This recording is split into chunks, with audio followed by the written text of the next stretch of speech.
Hi, my people. Hello. It's Mrs. D. Green here.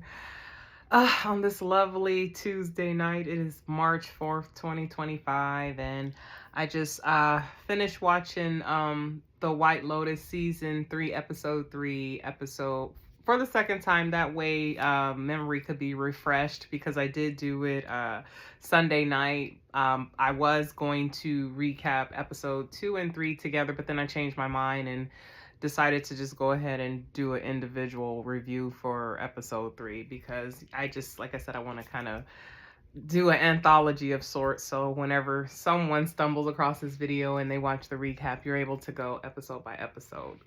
Um, Not much happened. There was a big scare for Chelsea later in the episode, but and then there was some like connection and more unpacking of the characters, but other than that, nothing major really happened. So just kind of try to make it a quick review because I'm a little tired. Have my handy dandy melatonin here. And if you're wondering what kind of red wine I like, it's Pinot Noir. Thank you very much. Love me some Pinot Noir. I find it to be the lighter of the red wines, not as strong and acidic, and does the trick. Not as high in alcohol content and body. It does the job. But we didn't come here to talk about wine. We came here to talk about White Lotus. But before we get into that episode, let me go ahead and just remind you to please like, subscribe, comment, and share. Okay? Like, subscribe, comment, and share. Not necessarily in that order either. Also, don't forget to visit my Instagram. My handle is IOU literally the way that it sounds, but let me go ahead and spell it out. It's IOU and then PSYCH. Instagram. You can go over there, check out a lot of cool reels with music in the background. Like I said, you'll feel like you're, at a party or whatever, at least when you're going through the content. Also, I live here in Atlanta, and I just wanted to remind you of Bozoma St. John's The Urgent Life book, right? I do plan on recapping this book because my girl will be here March 17th, St. Patrick's Day, and I will be attending her badass workshop, and I got VIP tickets. So, that includes me getting to get close to her so she could sign my photo. So, I'm like super excited because Bozoma is, she's the blueprint for what I'm currently going through in my life. She's a great woman, overcame a lot of obstacles. Like, she's always gone through something in her life that was meant to set her back, but she just powers through. So to see a woman that exhibits that type of strength that I want to live by, no matter what I've gone through, that's it's inspiring. It's always good to see representation. But again, I'm not going to get on a tangent. Let's focus on the White Lotus episode 3, season 3, shall we? Before we do that, let me go ahead and take a sip of water.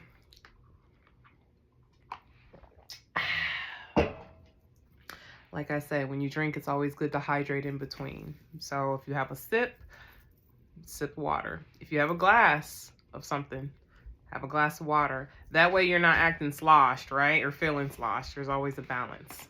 Now, the episode. The episode is called The Meaning of Dreams. So it opens up with Victoria. Again, she is the matriarch of the Ratliff family. She's in a dream sequence. So I just want to go ahead and point that out. This is not a real, well, it's real, but it's not like a live and direct scene. It's her in her dream sequence. So in the dream, she is standing on the beach, and it looks like that is her home that she lives in North Carolina. Behind her, lit beautifully. On the side, at first I thought it was her 3 children, but it's actually Lachlan with, I want to say, 2 monks or 2 workers or health aides or what have you on the beach.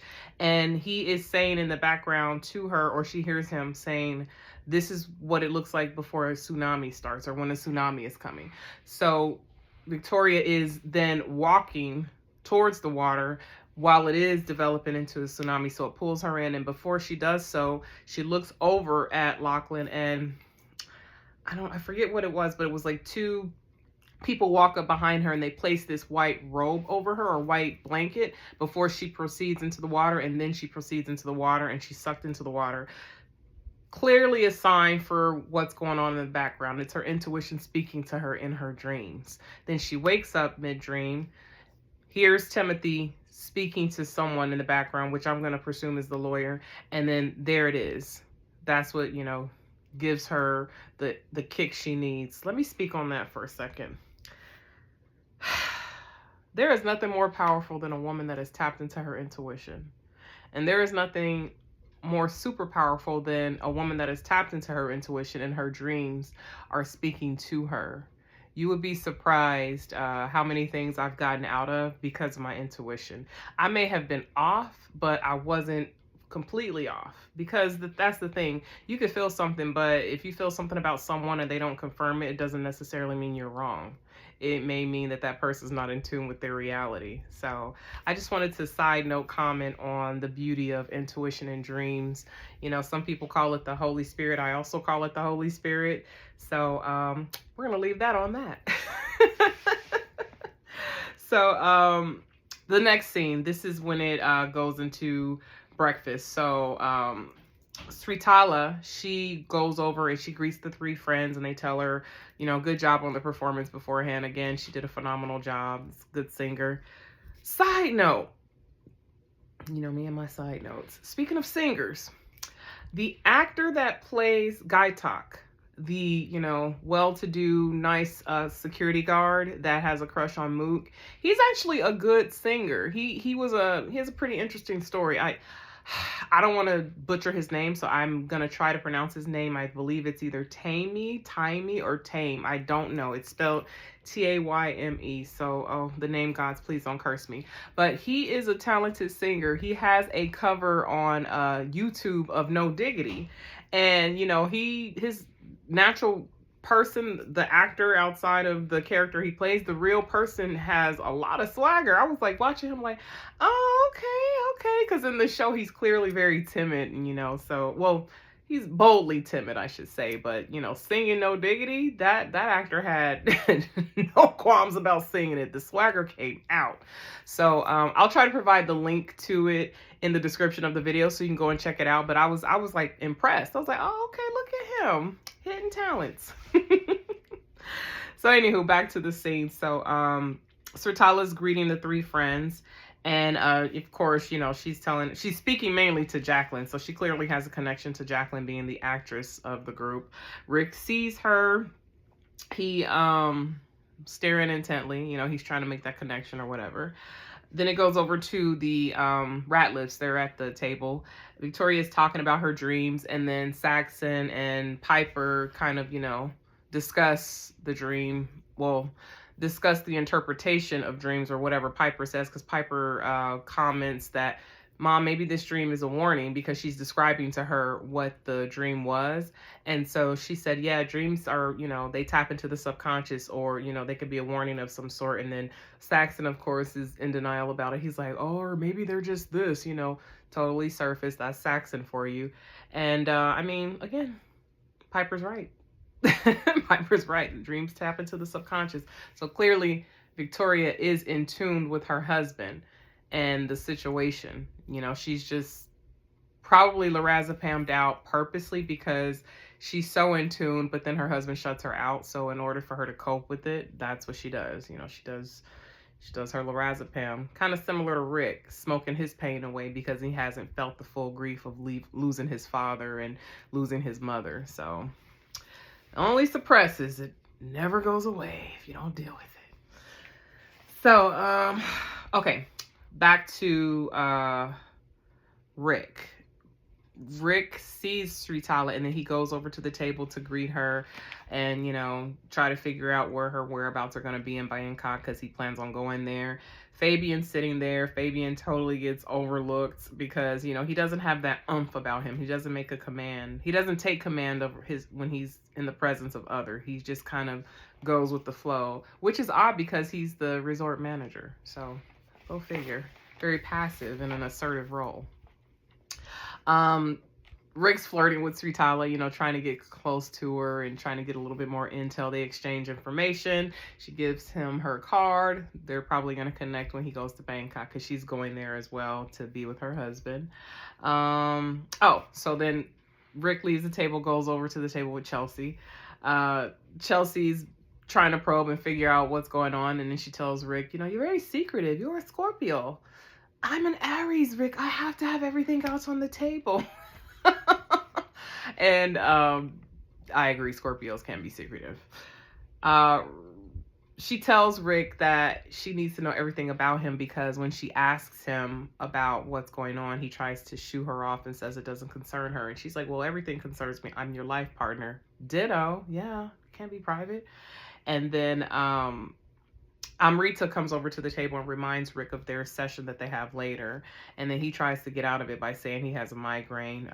They're not going for that. They see the importance and the difference it's making. And Rick sees it too, because he ends up going to the session later on in there. And then Chelsea... Oh, wait. That's not... He doesn't talk about that, does he? Oh, okay. So Rick tells Chelsea that he's going to go to Bangkok. Chelsea's like, well, what am I going to do? And he's like, I don't know. Maybe you can find another guy to sponge off of or whatever. And of course, she's not liking that. Okay, 3 friends. So Valentine, who is their, I guess you call him a wellness mentor, is what they're called on the White Lotus resort. Oh, I'm tired. I'm so sorry, y'all. Bear with me. But I told you this is a filler episode, so not a lot of like bang, you know. Even with me watching it again, it's like there was nothing that had me on the edge of my seat. So, but you know, the anthology must go on, right?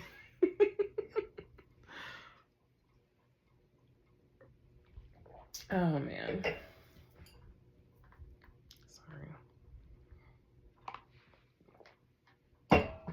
I know I'm not the only content creator that takes a sip on camera, okay? I've seen some crazy stuff out there on YouTube. But, so Valentine, he's talking to the 3 friends. I don't know when it was discovered, but it's brought up at the table that Valentine is from Russia. So, Jacqueline asks him if he's a healer because Valentine mentions an energy healing session that is scheduled for Lori. And then he says, we like to blah, blah, blah. And then that's when Jacqueline picks up, oh, you're a healer too. And then Jacqueline is insisting on to Lori, her having a fling with Valentine. And I'm picking up a vibe that I don't know if she wants to live vicariously through her or if she's trying to set her up to look like, you know, the slut out of the 3. I don't know. Again, with those 3 friends, you never trust the intentions or never really know the true motives behind whatever they're doing or whatever they're saying. Pornchai and Belinda, they talk about some therapists that she's going to meet up with so that she can learn the ways and vice versa. Ratliffs. Tim's phone is blowing up. The kids are picking up on this and they ask him what's going on. He doesn't say anything. He doesn't confirm, but this is when Victoria is tapping into the vibration between the 2 of them, and she's looking at him and she looks worried, even though he says it's nothing. The secretary tells Tim when he gets on the phone with him that there were 2 FBI officers with a warrant at the office. And then the lawyer tells him not to talk to anyone because he takes the phone call and steps away from the table. Guy Talk gives an offering because Guy Talk is becoming worried behind the events of the previous episode. So he is the guard of the gate to the entrance to the resort. And that is how the robber was able to get in. So of course he's probably worried, you know, that he didn't do his job, and i.e. that's what in turn caused the robbery. So I think he was given that offering to sort of pray and like meditate on it and, you know, just ask for the spirits to cover him. Tim is tuned out at the table while Lachlan is showing another tsunami video. Victoria tells him to not show that because, you know, it just because of the dream she had. So she's thinking that maybe him constantly bringing it up is probably conditioning her to think about tsunamis. I mean, that's also a possibility too. Something that is like constantly on your mind, the outward subconscious, it could, manifest in your dreams as well, and then link up to something that's in your subconscious, your deep subconscious. So let's see. Saxon comes into the room, and because he also works with his father, mentions to his father that Terry, I guess is someone he works with at the office, is calling him. And Saxon doesn't answer because, he's on vacation, but he's getting curious because he's starting to see, oh, well, you're getting calls, I'm getting calls. And he's doing this out of, he has something to prove to his dad. He wants to prove to his dad that he's a responsible businessman. Now, because of this, now that Saxon's phone is ringing, now all of a sudden Tim wants the phones to be put away as suggested by Pam. So they put the phones away, and everyone is like, okay, well, why now? But truth be told, it's probably the best thing for Tim right now, because there's really nothing he can do, about what's going on back home. I mean, he's halfway across the world, and I mean, you're just going to worry. It's just going to trigger you, emotionally where you don't need it. I know about that. Sometimes you got to cut out certain triggers that engage you emotionally when you don't have any control over the situation. Had to recently do that myself. So Saxon, of course, protests because he doesn't want to give his phone up. And then he becomes aggressive because of this. And I think Piper at one point mentions, that it's good for them to do that. And he's like, well, she always gets what she wants. So that's where the aggression comes from. Tim takes him outside, placates him, tells him he's very proud of him, because Saxon's saying, well, I just want to be tuned in. You sure you don't want me to call the office, type of thing? And he's like, why are you so worried, son? And he's like, well, I just want to do good. I want to impress you. And then, of course, that's when the placating comes in, and he's telling him, I am proud of you. Side note, Tim, you should probably be telling him that more often. It shouldn't take a crisis for you to tell your son you're proud of him. He should already know that you're proud of him. All right, so let's see. I noticed this. Even though Tim has suggested everybody give their phone up, of course, he didn't seem like he wanted to give his phone up. And he didn't seem like he was going to give it up until Pam took it. I think she took it. So Saxon and Lachlan drinking protein shakes. Saxon is insistent on getting him laid. Yada, yada, yada. Chelsea and Chloe walk by. And then Pam reminds Lachlan of the posture correction class that he's going to take. Side note, I think I need one because I don't feel like I'm sitting up straight. I'm a big boob girl, so I need a little extra support. So, Guy Talk and Mook, they're talking about his exchange with Shritala, because Shritala at the beginning of the episode sees Guy Took to just kind of like, ask him if he's okay. He talks to her about that. Not much comes from that. Again, ancillary characters. Amrita and Rick's session. So, like I said, I think I'm going to like Rick because, like an onion, right? The layers are coming off. He basically opens up a little bit more about the grief and the sadness within. He has not coped with his father's death and just the absence. And he's very driven, like motivated to find out about that, which now I'm starting to think, and I had one idea when I reviewed the first episode. Now I'm starting to think, well, could Jim either have been responsible for his father's death, or could Jim be his father? I don't know. That's the thing about White Lotus. The story can go everywhere. So, Rick's telling her that his father was a decent man, and he feels like his father not being a part of his life took a part of his life away that he wants to get back. He can't get his life back, but he feels like he can still get some satisfaction. So then that's when I was thinking, well, then this Jim Hollinger character is connected to his father somehow, because if he's trying to, pursue him, and then, i.e., he says get some satisfaction, I wonder if he's the one that was responsible, or if he's his father. Jim Hollinger poses some sort of closure around the subject, so I can't wait to see what that's all about. So Piper, she goes over to the monastery, secures her interview with the monk. Thank God. As she's walking out, though, I didn't notice this the first time I watched it, but the second time I noticed, like, she's taking in the scenery. Like, she's just looking around her surroundings and kind of giving off that, you know what, I could stay here, I could be here type of feeling. And at first I thought it would be Lachlan, because there's always a character that stays behind the White Lotus and enjoys it. In the first season, it was the son of the family. The second season, I don't know if the son stayed behind. I don't think the son stayed behind. Michael Imperioli's son. Second season, someone probably didn't stay, but the first season, someone stayed. So I get the idea that Piper might end up being that character that stays in Thailand and starts her life anew. We get into Valentin and Lori's session. Not really much. He's doing the healing with the stone in the center to balance her chakras, and he's like, capturing her energy, it looks like, and kind of circulating it back and forth and throughout her body. Lachlan's posture session. So this was interesting. That therapist was like, could see right through Lachlan. So when he's sitting, he's like, you a pleaser? A people pleaser, huh? Yes. Perfect way to describe Lachlan. He is a people pleaser. That's why it feels like he's torn between the two siblings. And then Lachlan says, well, I have a lot of big personalities in my family.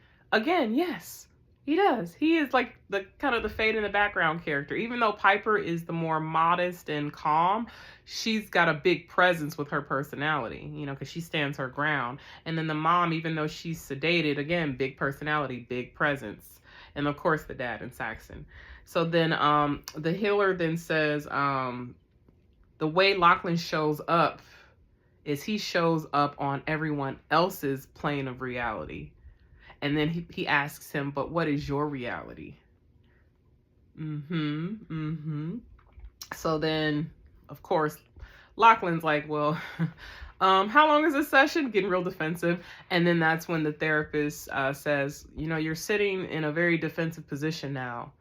And you are, because he has his leg crossed, he says, you're protecting yourself with your female side, your feminine side. So, I don't know where we're going with that, but I had my own theory. I think Lachlan might be questioning his sexuality, and he's in a family with men who present themselves to be very virile and masculine. So he's probably battling, with coming out, if that's what his story is. But that's what I got from that session with the therapist, is that he was picking up on that, So I thought that was a good scene. I'd like to go to a place like that where you can kind of just tap into your insides and just, uncover some truths and heal behind it. So next scene, I think it was Chloe and Chelsea, yes. So Chloe is talking about how Gary is cranky, aka Greg, and he's secretive too, because Chelsea mentions how Rick is secretive, and then Chloe brings up Gary's former wife and how she was crazy. And I guess the story that Gary told her was she walked into the ocean because she couldn't take it anymore, and all they did was find her leg. We all know that's not the story. For the ones that have been watching White Lotus since season 1, we know that's not the story at all. We know the truth. And then Saxon walks over to Chloe, because then Rick walks over to them and he says that he's going to go look for some marijuana because he's high strung and suppressing pain. He hasn't been dealing with the grief, so he smokes his pain away. Chloe loves him. She's going to leave with them. Not Chloe, I'm sorry. Chelsea loves him, so of course she's going to leave with him. So she leaves, to go to town with Rick. So then that gives Saxon the chance to come over and speak with Chloe. And then I thought this was cute. As soon as Saxon sits down next to her and Chloe looks over to him, she's like, I hear you're a douche. Saxon is so turned on by that. He gives her like the googly eyes and like looks her up and down, and like she's looking at him too, moving her body around. I was like, look at at you too. I mean, they would be attractive together. I'm not gonna lie, because Patrick Schwarzenegger is a very attractive young man. You know, the more I'm looking at him now, at first I said I don't see a lot of Arnold, but there was a scene where his like certain facial expressions, like the one where he got aggressive earlier. Oh, I saw Arnold's like angry face come out, like when his eyes get big or whatever. I don't know if you've ever seen. If you're an Arnold Schwarzenegger fan from like the 70s, 80s, Predator. Think Predator. Some of those facial expressions I saw in Patrick. But all right, so this next scene, Sritala talking to these asshole bodyguards. They're calling him names and telling him how Fabian was gonna fire him, but Sritala is so kind and she wants to keep him because the one thing he's paid to do, he didn't do, which is i.e. guard the gate. Of course, that leaves him feeling distraught and adds probably to his worry, you know, that I mentioned earlier when he gave the offering. Rick goes to look for weed. Chelsea is shopping. They go to a snake show. Oh my gosh. That snake show. Before I get into the snake show, it does go back to the scene with the Ratliffs where Victoria says that she's proud of Tim, that he gave up his phone, and she tells him he needs to relax, take some lorazepam. He says, you know, I don't take drugs. She says, well, this will help you, you know, decompress. He takes the lorazepam, boom, gets to relax. Now, this snake and cobra show. So the host of the show is going over the different snakes. So I guess at first they're showing cobras, and then they go on the pythons, and they go into other ones. And he says how luckily they were listening. If you get bit by a cobra, it takes 30 minutes for the venom to travel to your body before you die. So remember this. Rick finds some weed in town, and then he smokes it, and I guess it causes him to hallucinate or trip out. It's not a normal reaction, because what he does at the Cobra show is he gets this feeling of wanting to free the snakes. So he opens up all of the cages in the back. Like he sneaks to the back. He's looking around, tripping out. Sneaks to the back, opens up the cages, lets them out.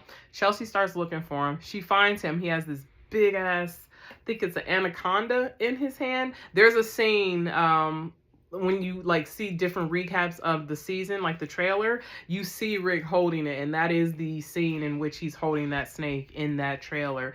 And she's asking him like, well, why did you do that? What's going on with you? Have you gone mad?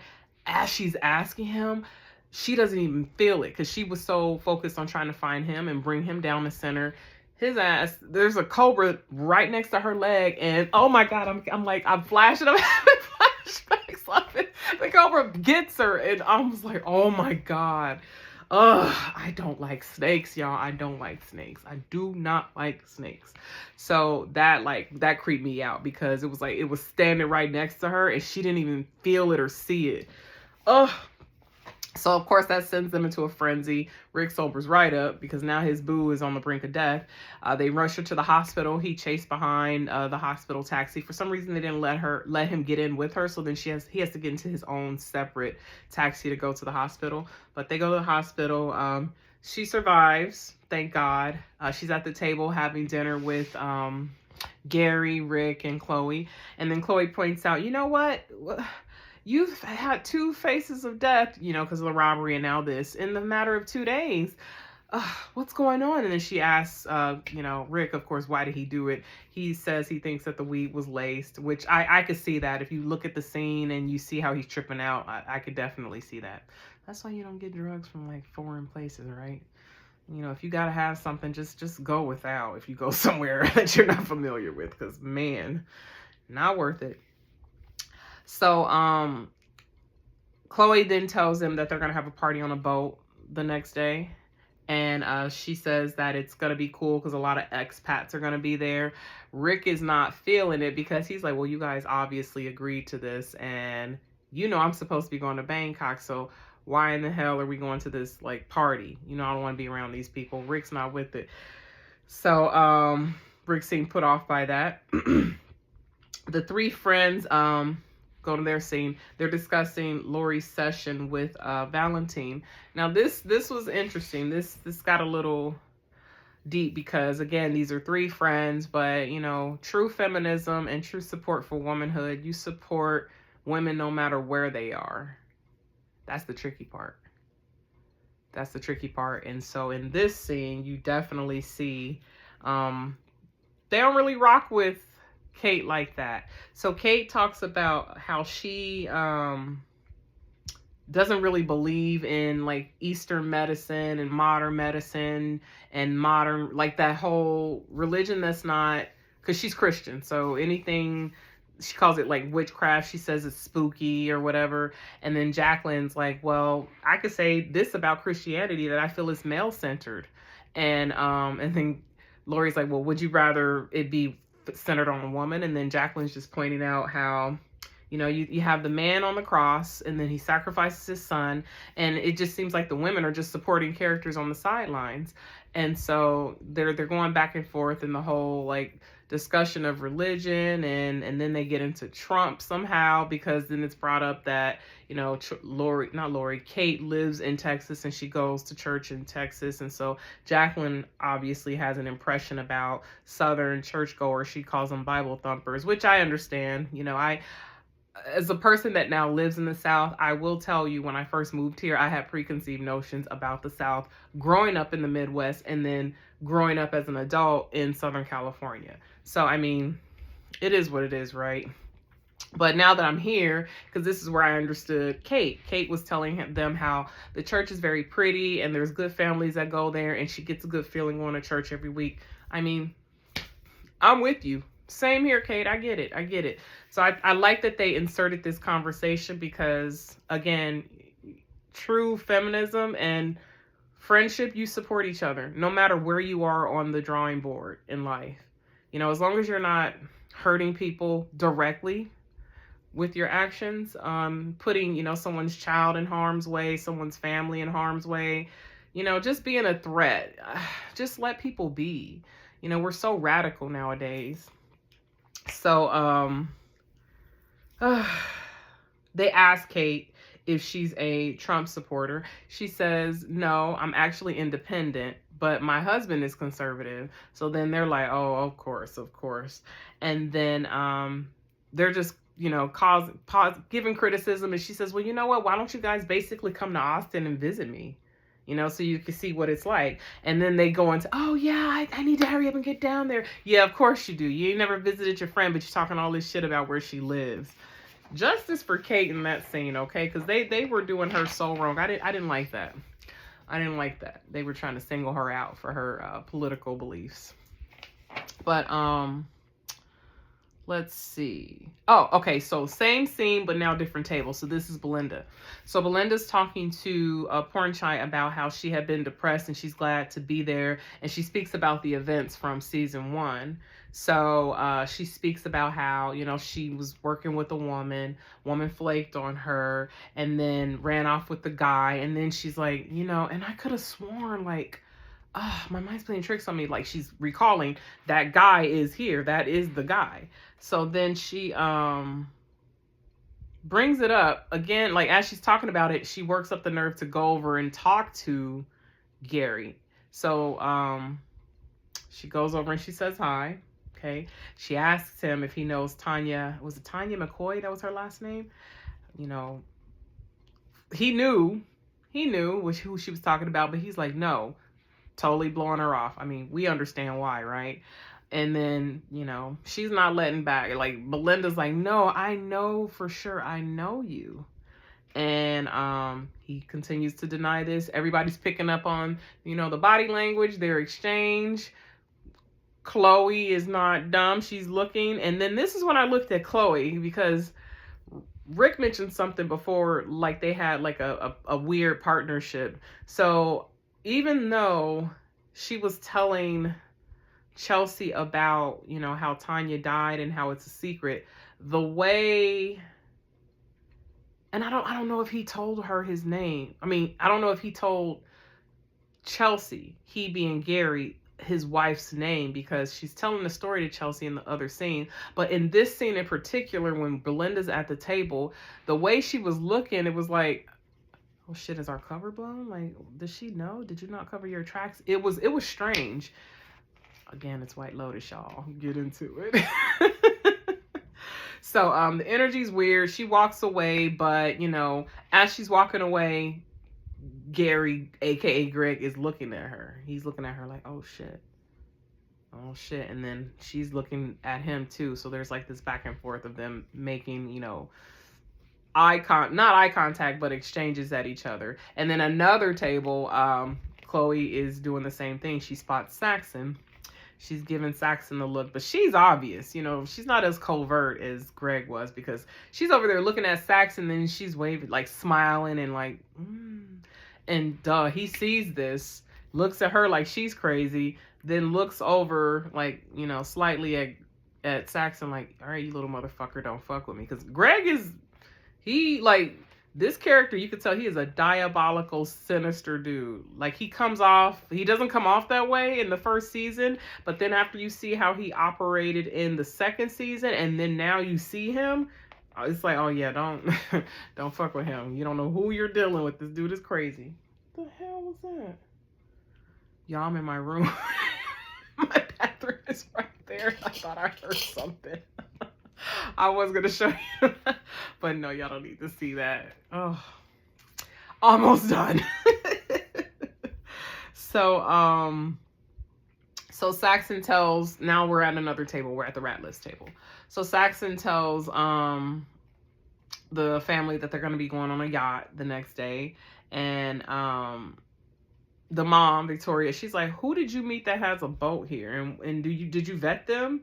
Because Victoria's like, don't trust anybody.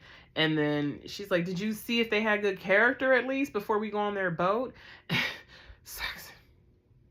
He says, of course they have good character. They're rich.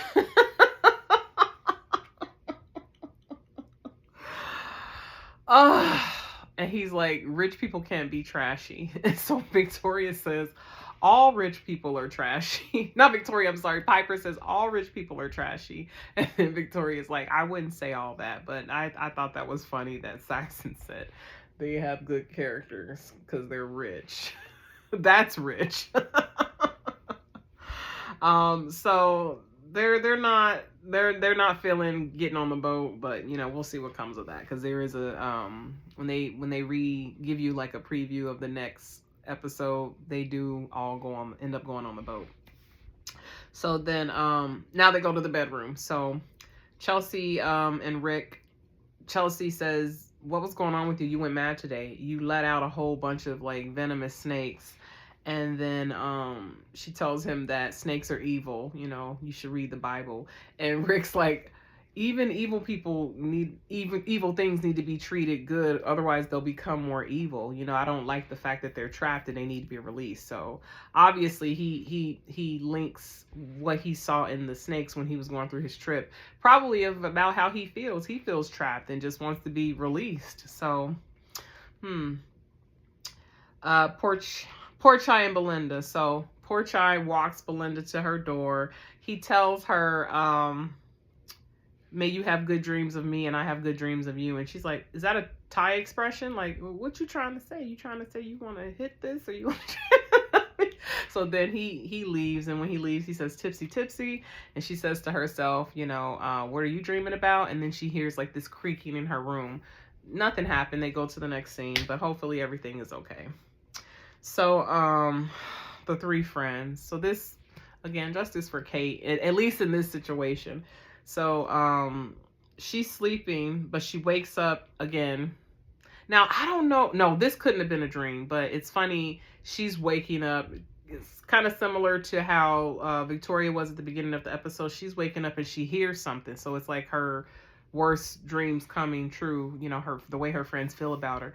And she hears them talking about how, her husband has always called the shot. She doesn't pretty much think for herself. How could you think like that? How could you vote for Trump? Because they asked her if she had voted for Trump, and be a woman. Just basically trashing her for her choices as a woman.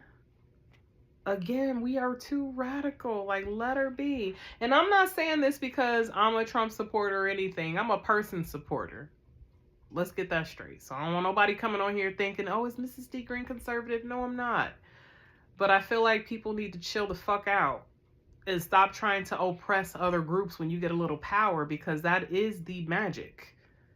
and being free is that you have to respect other people's liberties and their choices. Okay? Okay. So, yeah, I just my heart breaks for her because unlike Lori, or they haven't really shown us, I could tell, like I said, that Kate, it hits her a little harder when she's being criticized because I feel like she wants to be seen. Like, even though they all got something going on, for some reason, I feel like she feels the smallest out of them. You know, because she's a housewife. She's a country club wife. You know, Jacqueline has a career. Lori also has a career. So, you know, the criticism that they have of her hits her a little different. And then now we get to Tim and Victoria. So Tim's in the bathroom, you know. Now he's starting to like that, I guess, that feeling of lorazepam, and he just, without any prompt from Victoria, goes and takes a pill from her little stash she has, goes to the bed. Victoria asks him if he would be able to sleep since he took a nap the whole day. Same thing he was asking, like mentioning to her, like, don't sleep all day, you're gonna regret it at night. Little does she know he's taking one of her pills, because he tells her, no, I'll be all right. And then she says, you want to take one of my pills? Again, he already beat you to the punch. So you don't even need to offer it. And then she asks him, because lorazepam or not, she's in tune. She says, there's something going on. That's that woman intuition. Is something going on, Rick?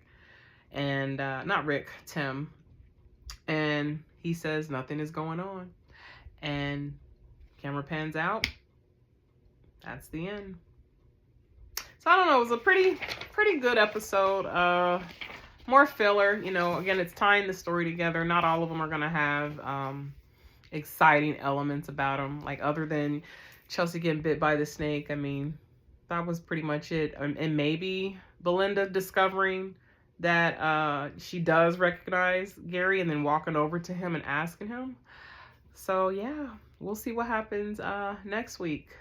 You know, I'm really enjoying this space of just being and doing what I like to do. You know, talking to you all, watching shows, just decompressing, just creatively existing. You know, I have a corporate job, and man, while I love my career, I do love my career.